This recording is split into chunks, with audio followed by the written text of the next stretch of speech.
Oi, bom dia para você. O Record News Rural está no ar. Representantes do Conselho dos Exportadores de Café do Brasil se reuniram com o presidente em exercício, Geraldo Alckmin, para discutir medidas que possam isentar o café do tarifaço imposto pelos Estados Unidos. Logo no começo do encontro, o Secafé fez uma contextualização da cadeia produtiva no Brasil e no mundo, enquanto o presidente em exercício, Geraldo Alckmin, falou sobre a dinâmica das isenções e que as conversas e propostas seguem ocorrendo com representantes dos Estados Unidos. O Brasil possui duas frentes de ação. Como o governo trabalha? Com uma isenção total de todos os bens, sabendo que cada produto brasileiro pode ter um nível de resistência nos Estados Unidos, dada a concorrência, que não acontece no café. Então essa é uma estratégia, seria isentar até que os países entrem em um acordo bilateral. E a outra estratégia é conseguir e seguir pinçando aqueles produtos que são mais estratégicos e importantes para os Estados Unidos, como o café, para uma isenção. Lembrando que já existe uma ordem executiva no dia 5 de setembro que isenta produtos naturais não disponíveis nos Estados Unidos. Nós estamos no anexo 3, que depende ainda de acordo bilateral, mas alguns produtos migraram para o anexo 2, que é uma isenção imediata. Então nós estamos trabalhando para que o café seja isento o mais breve possível e quem sabe nas próximas reuniões, e há um trabalho de bastidor sendo feito junto ao Ministério da Fazenda, Ministério de Relações Exteriores, Ministério do Desenvolvimento, Indústria e Comércio, com os órgãos norte-americanos do Comércio, do Departamento de Estado e USTR, a Câmara Representativa, para que toda a argumentação e as formalizações feitas sejam analisadas e levadas para os dois presidentes que têm a prerrogativa de decisões e de anúncios. Então, posto tudo isso, a gente teve ali um encaminhamento importante, que é seguir colaborando, e o presidente em exercício, Alckmin, solicitou que o Secafé continue na mesma estratégia, trabalhando com as nossas contrapartes, pressionando o governo pelos impactos aos consumidores norte-americanos. A Companhia Nacional de Abastecimento anunciou apoio aos produtores de arroz e lançou um pacote para escoar 630 mil toneladas do grão. O investimento previsto é de 300 milhões de reais por meio da política de garantia de preços mínimos. A nova etapa de apoio vai utilizar 3 mecanismos: o prêmio para o escoamento de produto, o prêmio equalizador pago ao produtor rural e as aquisições do governo federal.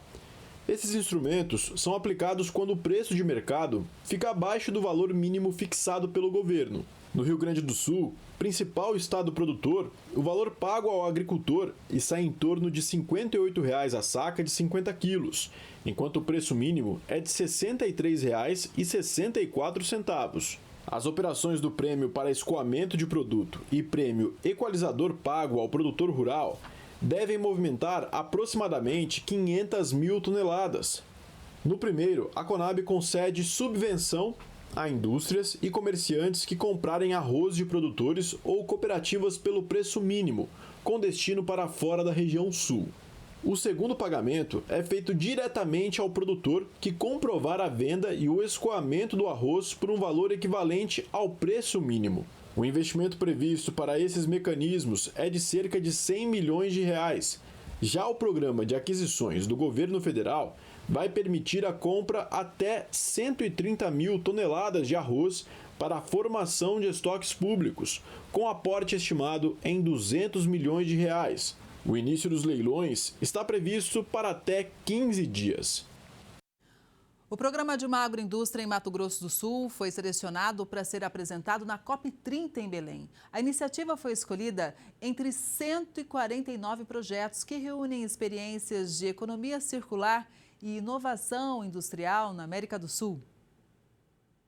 O projeto sul-mato-grossense representará o Brasil na categoria Economia Circular e Materiais Sustentáveis, destacando-se por gerar impacto ambiental e social. Um projeto que foi lançado lá em 2007, então a gente tem uma longa trajetória. Naquela época, se falar de questões ambientais, se pensar em reciclagem, em destino correto, era até uma utopia.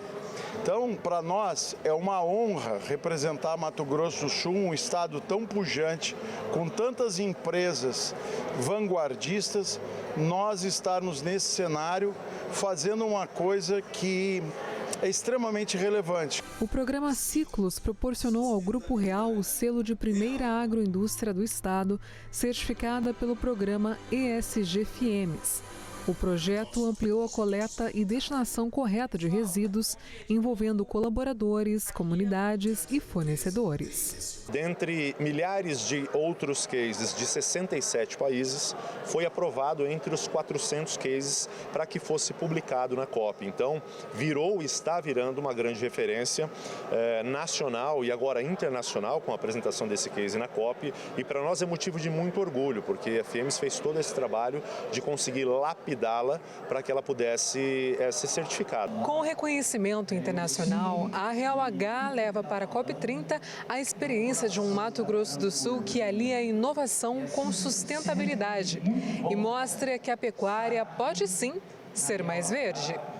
O programa será apresentado como case pioneiro de economia circular brasileira, combinando gestão de resíduos, educação ambiental e impacto social com potencial de expansão para outros setores produtivos. Eu acredito que com esse case sendo apresentado lá, vai demonstrando de forma indelével que o agronegócio, que a pecuária de corte de leite, que a agricultura, elas são, na verdade e na sua origem, pessoas, empresas que precisam proteger o meio ambiente, precisam dar a destinação correta para os resíduos, porque é dessa forma que eles conseguem produzir e se perpetuar no negócio.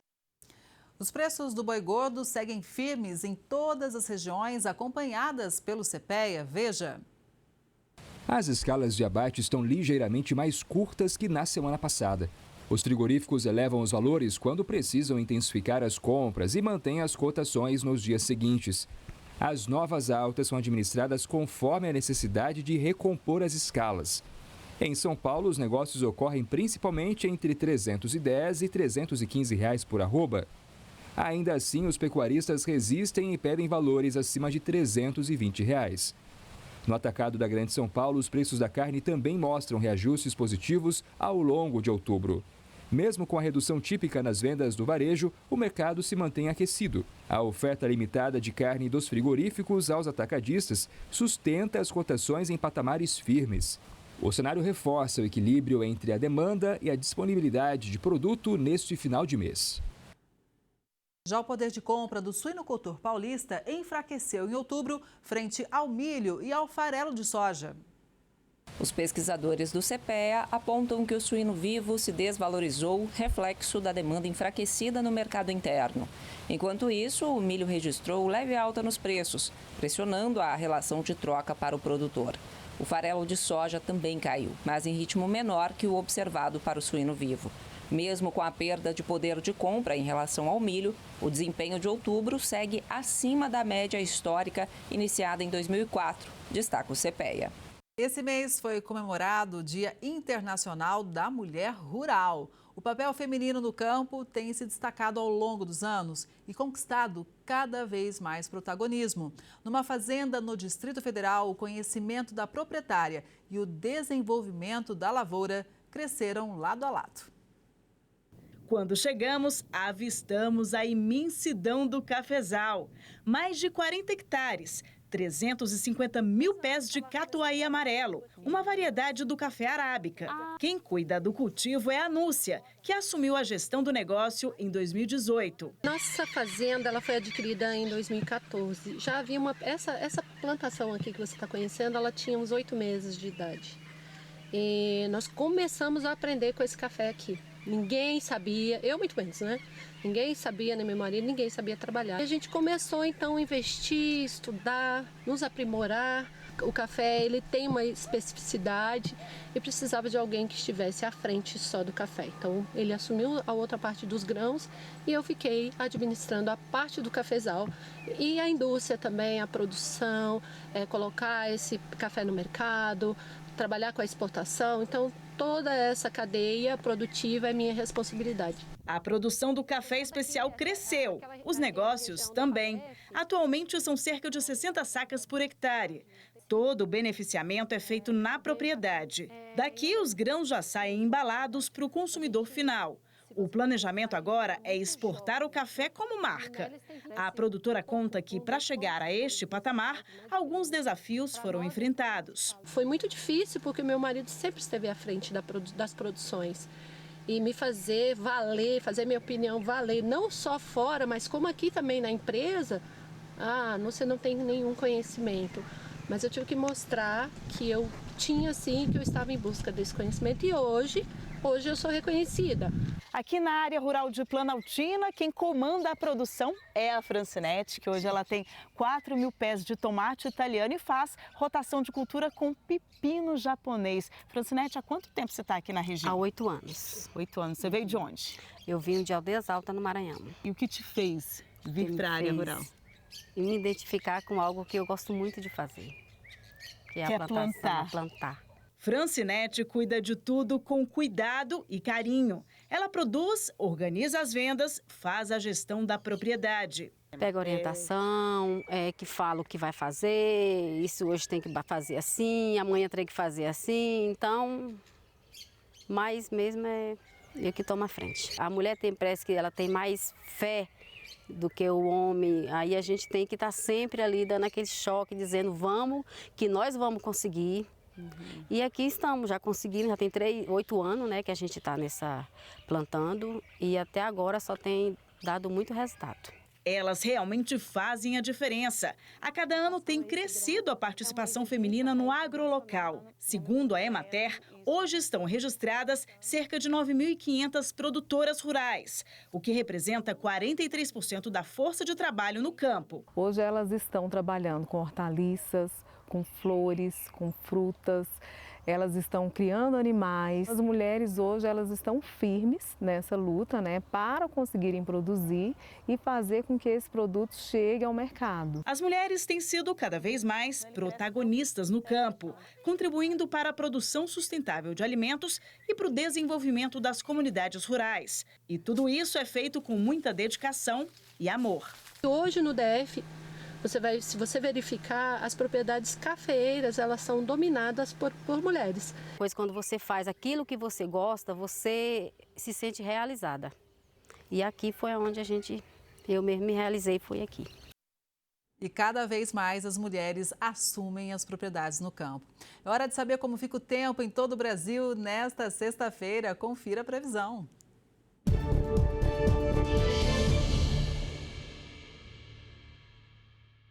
Nessa sexta, a atuação de uma área de baixa pressão entre o Paraguai e o norte da Argentina deve promover o escoamento de calor e umidade vindos do norte do país, favorecendo o avanço de novas áreas de instabilidade e trazendo pancadas de chuva para o Rio Grande do Sul. Enquanto o tempo firme predomina em grande parte do restante da região sul, sudeste e centro-oeste. Na região nordeste, o dia segue com chuvas no litoral baiano e no norte as pancadas de chuva continuam ocorrendo. No sul do Brasil, o dia segue firme em boa parte da região, enquanto a nebulosidade aumenta gradualmente sobre o sul e oeste gaúcho, além de áreas litorâneas entre o Paraná e Santa Catarina. No sudeste, céu mais nublado no norte do Rio e no Espírito Santo, enquanto o interior de São Paulo e de Minas, tempo mais firme e seco. Céu aberto na maior parte da região central do país. Apenas o noroeste de Mato Grosso deve registrar maior cobertura de nuvens à tarde. Já no nordeste, o céu permanece carregado ao longo da faixa litorânea, enquanto o interior segue com o tempo mais aberto. E na região norte do país, nuvens carregadas sobre o Amazonas, Acre, Roraima, norte de Rondônia e oeste do Pará. Na região sul, as pancadas de chuva retornam sobre o estado gaúcho, em áreas da campanha, sul e sudoeste do estado, e podem ocorrer de maneira moderada a forte intensidade. Em Santa Catarina e no Paraná, as chuvas permanecem fracas e restritas ao litoral. No Espírito Santo e norte do Rio, chance de pancadas isoladas, de intensidade fraca a moderada, além de possibilidade de chuva leve e passageira em áreas do Nordeste e leste de Minas. O noroeste de Mato Grosso pode registrar pancadas isoladas e pontualmente fortes no período da tarde, associadas ao calor e à umidade vinda da Amazônia. Já na região norte, a chuva se mantém sobre o Amazonas, Acre, Roraima, Rondônia e oeste do Pará, com pancadas de moderada a forte intensidade e risco de temporais localizados. E na região nordeste do país, as instabilidades continuam na faixa litorânea, principalmente no litoral baiano, onde há chuva forte e persistente, com acumulados elevados. Entre Sergipe e Rio Grande do Norte, chuva moderada a forte intensidade. E há alerta em Alagoas. Rajadas de vento continuam ganhando força nesta sexta e variam em grande parte do país, podendo chegar até os 70 km por hora, entre Mato Grosso do Sul, São Paulo, Paraná, Santa Catarina, Rio Grande do Sul, interior do Nordeste e litoral do Ceará e Rio Grande do Norte. E o ar seco também continua atuando em boa parte do país, principalmente em Mato Grosso do Sul, sul de Mato Grosso e Goiás, Triângulo Mineiro, oeste de São Paulo e norte do Paraná, onde a umidade do ar pode ficar abaixo de 20%.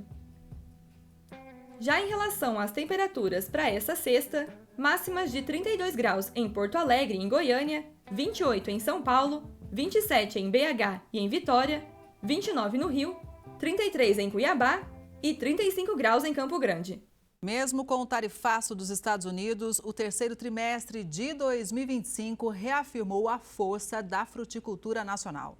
De acordo com a Associação Brasileira dos Produtores e Exportadores de Frutas e Derivados, as exportações de frutas frescas cresceram 30,2% em valor e 16,3% em volume em relação ao mesmo período do ano anterior. Para saber mais, eu converso agora com o diretor institucional da Abra Frutas, o Luiz Roberto Barcelos. Luiz, bom dia, seja muito bem-vindo ao Record News Rural.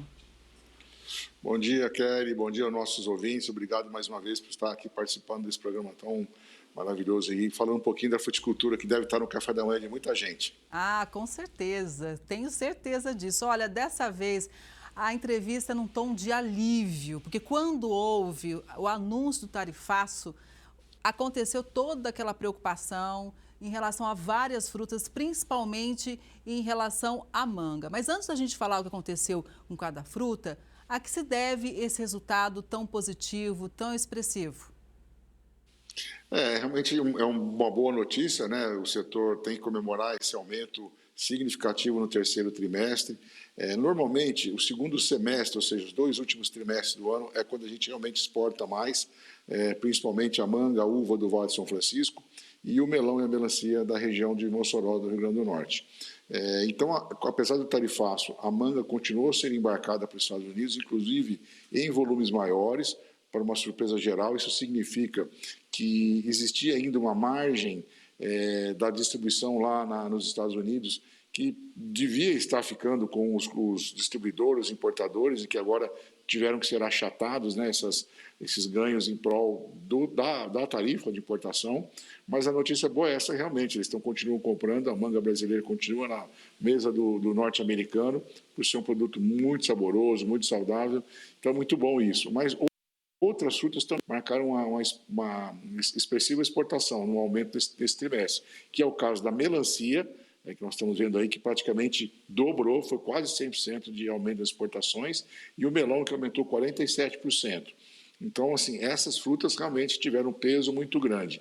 No caso do melão e da melancia, que eles são direcionados normalmente para a Europa, esse aumento se deve a alguns problemas de recursos hídricos no sul da Espanha, que é o grande produtor e que abasteceria já nesse período ainda alguns países do continente europeu, tiveram problema de produção, a mão de obra cada vez mais cara, então o volume está aumentando para o Brasil, que era um momento de transição, é quando termina a safra local, que a gente diz lá na Europa, do sul da Espanha, do sul dos países da região do Mediterrâneo, e começa a entrar a safra brasileira. E de fato o que aconteceu é que aumentaram os pedidos, e com isso a gente conseguiu, então, praticamente dobrar a melancia e aumentar em 50% o melão. Então, as frutas todas estão aumentando, o limão também aumentou significativamente.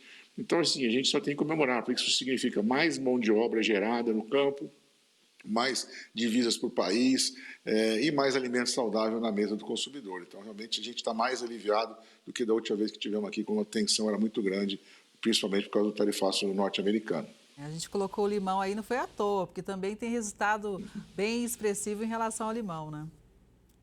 Exatamente. O limão é uma das frutas que tem mais crescido, se a gente pegar nos últimos 5 anos, é quem tem mais crescido nas exportações também, principalmente porque tem ficado cada vez mais conhecido o uso da caipirinha, a caipirosca. Então, o limão ele é uma fruta assim, que tem uma característica especial, está muito também ligado à culinária, né? Não só ao consumo in natura como outras frutas. E por conta disso, o consumo tem aumentado bastante na Europa, é uma janela, e a Europa praticamente não produz esse limão, eles produzem aquele limão siciliano amarelo, que é diferente, não tem o mesmo sabor. Então, a gente tem ocupado cada vez mais esse mercado com a nossa lima ácida, na verdade, o nome é internacional, mas a gente, com o nosso limão Tahiti aí, crescendo muito, abastecendo bastante aí o mercado europeu. Luiz, destaque também para a banana? Pois é, a banana também aumentou, mas a banana ela é mais enviada aqui para os países da América Latina. A gente exporta pouco ainda para a Europa. Nós temos um regime de imposto diferenciado para a banana brasileira. Ela é mais cara, o imposto é mais alto para a Europa e também para os Estados Unidos do que outros países que exportam muita banana, que é o caso do Equador e da Colômbia. Então, a nossa competitividade é mais difícil. Esse aumento ocorreu praticamente aqui em países da América Latina, nossos vizinhos, Uruguai, Argentina, Chile. Então, mas é uma boa notícia também. Independente de onde esteja indo, o que interessa é a gente exportar mais, porque isso realmente é bom para o país. Uma coisa que chama bastante atenção, eu acho que vale a gente destacar aqui também, é o seguinte: você já explicou para a gente, né, Luiz, que esse é um período realmente em que as vendas se aquecem, mas o mercado exigiu um volume bem maior e os produtores brasileiros deram conta de atender. Exatamente. Quando a gente fala principalmente do melão e da melancia, que são ciclos muito rápidos, praticamente depois que você plantou, em 60 dias já está colhendo. E quando a gente já começou a prever essa falta lá, já a diminuição da produção na Europa, então a gente já começou a acelerar o ritmo de plantio aqui no Brasil para já estar pronto para atender então esses pedidos que vieram extra, né, que vieram além da programação normal. Então, realmente, assim, a gente mostra que o setor está muito profissionalizado, está muito preparado para esse tipo de situação, né, o que é muito positivo. Ora, acontece de que, às vezes, a demanda retrai e o produtor tem que acabar amargando algumas dificuldades em vender sua fruta. Mas, como acontece agora, que está crescendo, é muito bom, é muito positivo e incentiva a gente realmente a continuar cada vez mais atentos e produzindo, gerando emprego e renda. Então, realmente é uma notícia muito boa que tem que ser comemorada. Luiz, e se a gente está conseguindo atender, isso indica que nós estamos também com uma logística eficiente? Isso, a gente tem trabalhado muito essa questão da logística, é importantíssima para a fruta, né? Lembrando aqui aos nossos espectadores que nós estamos falando de um produto fresco, que tem uma vida útil curta, relativamente curta, né? Você não tem como estocar, não tem como armazenar, então a logística tem que funcionar muito rapidamente. As programações de exportações, elas são semanais. A dona de casa vai toda semana no supermercado fazer compra, então os pedidos para a gente embarcar, para a gente fazer as exportações, elas são semanais também. Então, você tem que ter uma logística muito redonda, os navios têm que estar toda semana atracando nos portos brasileiros, recolhendo os contêineres com essas frutas e entregando semanalmente nos países de destino, principalmente na Europa. Então, realmente, isso mostra, se a gente está conseguindo aumentar o nosso volume, mostra uma série de coisas. Primeiro, a logística está funcionando bem, e outra coisa que é importante também, que são os órgãos intervenientes, que a gente chama, que é a Receita Federal e o Ministério da Agricultura. É importante esses órgãos também estarem atentos e estarem também prontos para esses crescimentos, atender o crescimento do volume, porque muitas vezes acontece de estar faltando colaboradores, funcionários nos portos para fazer a liberação da carga, fazer a inspeção, e às vezes o navio vai embora e o contêiner fica. Isso é um prejuízo muito grande. Mas se a gente está conseguindo ver esses números é porque também está funcionando de uma forma bastante eficiente a fiscalização tanto da Receita como do Ministério da Agricultura, o que é muito bom também. Bom, o setor foi surpreendido positivamente com essa questão da exportação para os Estados Unidos, né, que cresceu, a manga aí a gente acabou de explicar. E você também já disse que houve ali talvez uma adequação dentro do mercado interno norte-americano para conseguir continuar ali comprando do Brasil. Luiz, qual que é a expectativa do setor? A gente vê essa possibilidade de reunião em breve entre Trump e Lula com relação a essa reversão da sobretaxa, hein? Estamos otimistas, inclusive eu saí de uma reunião agora há pouco com um outro setor que também está ligado à fruticultura, que é a água de coco. É importante também que a gente exporta muita água de coco lá para os Estados Unidos, açaí, polpa de açaí, manga. Então, esses produtos que são muito direcionados para lá, obviamente estou muito preocupado e a gente tem conversado com o Ministério da Agricultura aqui, Ministério de Relações Exteriores, mostrando a importância da gente resolver essa questão, né? O empresário, enfim, não pode se envolver em questões políticas, o que ele quer é que as portas estejam abertas para que a gente possa exportar. E a gente tem conversado muito com o governo e tem sentido essa boa vontade, né? O governo brasileiro não retaliou, pelo contrário, né? Acho que teve paciência de aguardar o melhor momento, então agora haverá esse encontro no domingo lá na Ásia. Estamos otimistas, a gente acha que agora tem um ambiente mais favorável para que a gente consiga reduzir ou praticamente eliminar essa taxação e voltarmos a ter uma relação normal, uma relação saudável com os Estados Unidos, que é um país gigante, que tem um consumo enorme, e não só na fruticultura, vários outros produtos brasileiros acabam sendo prejudicados com essa situação, e a gente espera que isso se resolva. Estamos otimistas e esperamos ter boas notícias na semana que vem.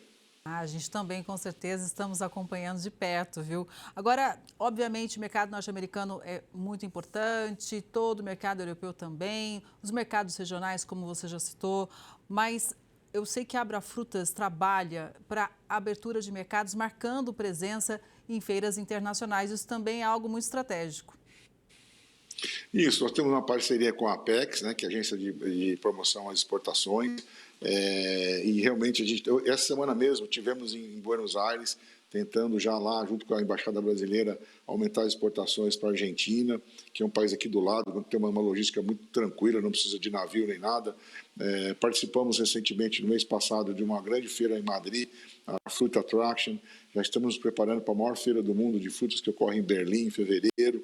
Então é importante a gente estar mostrando a nossa cara nessas ocasiões, nesses eventos, mostrar o quão sustentável a gente é, o quanto sabemos produzir, quais são nossas frutas. Então, isso realmente tem feito o Brasil crescer nas exportações. Vocês terem uma ideia, nós praticamente dobramos as exportações nos últimos 10 anos, né? Saímos de 650, 700 milhões de dólares para 1 bilhão e 300 no ano passado. Esse ano a gente deve atingir 1,5 bilhões. Então, realmente, é importante a gente participar desses eventos, dessas feiras, porque dá uma credibilidade, a gente tem a oportunidade de estar cara a cara, né, olho no olho com os importadores, mostrar melhor nossos produtos, e isso tem feito uma diferença muito grande. Então, esse apoio que a Apex tem dado à fruticultura também tem sido fundamental, e a gente espera continuar nesse ritmo, né? Tem países muito menores, que produzem muito menos, e que estão hoje numa situação muito mais confortável em termos de exportação, exportam 5, 6 vezes mais que a gente. Então, nós temos aí um potencial muito grande a ser explorado ainda. Falando em potencial, um deles está justamente no mercado asiático, que também está no radar da Abrafrutas.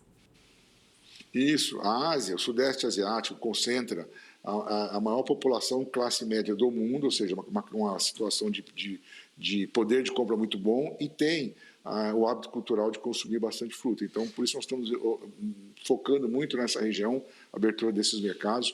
O grande desafio é a logística para lá, porque nós não temos serviços de navio direto do Nordeste para atender aquela região. Então tem que fazer transbordo, e isso acaba levando muito tempo, que não é bom para a fruta. Mas nós precisamos ter volume para poder ter serviço direto. Então fica aquela história de quem nasce primeiro, o ovo ou a galinha. Nós não temos hoje volume, então não temos serviço de navio. Mas eu acho que isso vai começar a reverter. Já abrimos uva e melão para a China. Outros países da Ásia, como Filipinas, Tailândia, Indonésia, também estão interessados em nossas frutas. E à medida que a gente vai abrindo esses mercados, tendo a possibilidade de exportar maior volume, em breve teremos um navio certamente dedicado, saindo do Nordeste e levando toda a nossa fruta para lá. E com isso, realmente aumentando as exportações das nossas frutas brasileiras. Olhando agora da porteira para dentro, né? Quais são os principais desafios atuais, Luiz? Bom, um grande desafio que nós temos hoje é a questão da mão de obra. Por incrível que pareça, a gente tem uma dificuldade muito grande em conseguir uma mão de obra consistente.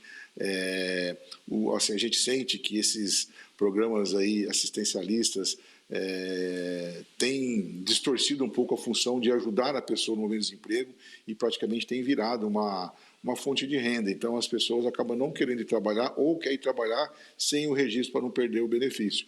E as empresas não podem contratar sem registro, né? Isso é uma ilegalidade. Então, fica numa situação muito difícil E a mão de obra tem sido o grande problema, porque a fruticultura ela gera muita mão de obra. Segundo as estatísticas oficiais, a gente gera 2 pessoas por hectare. Então, são 2,5 milhões de hectares de frutas no Brasil, são 5 milhões de empregos diretos. Então, temos sentido muita mesmo dificuldade. Esse é o primeiro grande problema que nós estamos tendo. E o resto, assim, são os problemas que a agricultura sente de modo geral, que muitas vezes é uma defasagem cambial, ou muitas vezes uma questão de uma praga que se instala muito forte, ou às vezes a questão de recursos hídricos, que tem hora que chove muito, chove pouco, mas isso o produtor já está acostumado a trabalhar. Acho que o grande problema realmente hoje é essa falta de mão de obra que a gente está tendo, principalmente por causa desses fortes assistencialismos que nós estamos vendo e que não estimulam a geração de emprego. Luiz, e aqui o mercado interno, como é que está para o setor? Então, é um mercado também muito promissor. O IBGE aponta que nós temos um consumo per capita de 56 quilos por pessoa por ano, ainda muito baixo. Ter uma ideia, a Organização Mundial da Saúde preconiza que a gente consuma pelo menos 400 gramas por dia de frutas, isso dá praticamente 120 quilos por ano, ou seja, a gente ainda está na metade disso. Países desenvolvidos já passaram desse número. Então, assim, a gente ainda no Brasil consome pouca fruta, mas óbvio, como um país de uma população gigante, grande, como é o Brasil, de mais de 200 milhões de habitantes, então quando você vai em termos absolutos, os volumes são grandes e têm crescido.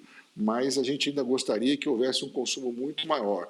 Nós precisamos ainda fazer propaganda, fazer divulgação dos benefícios que é você se alimentar de frutas, né? Muito mais saudável, reduz a obesidade, todos os problemas que isso traz para as pessoas, como doenças coronárias, diabetes, câncer do colo do intestino, para quem não se alimenta com muita fibra.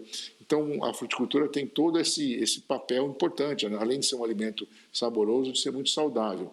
Agora, também ela tem um problema que ainda é muito cara, ela chega nos supermercados em preço, quando a gente vê, ainda muito mais alto do que, às vezes, um alimento que não é tão saudável assim, e a população acaba escolhendo um alimento não tão saudável, mas que é mais barato. Então, a gente precisa promover mais a questão do consumo de frutas e também de evitar os desperdícios, né? E as perdas que a gente tem em toda essa cadeia para que a fruta chegue a um preço mais acessível ao consumidor, inclusive aquele de baixa renda que possa ter acesso às frutas que a gente produz com tanta qualidade, com tanto esforço. Luiz, muito obrigada pela entrevista, por ter atualizado tudo sobre o setor. Um bom dia para você e para toda a equipe da Abra Frutas. Obrigado, bom dia para vocês também aí da Record e para todos os nossos telespectadores. Obrigada mais uma vez. Essa edição do Record News Rural fica por aqui. Obrigada pela sua audiência. A gente se vê no próximo programa. Até lá!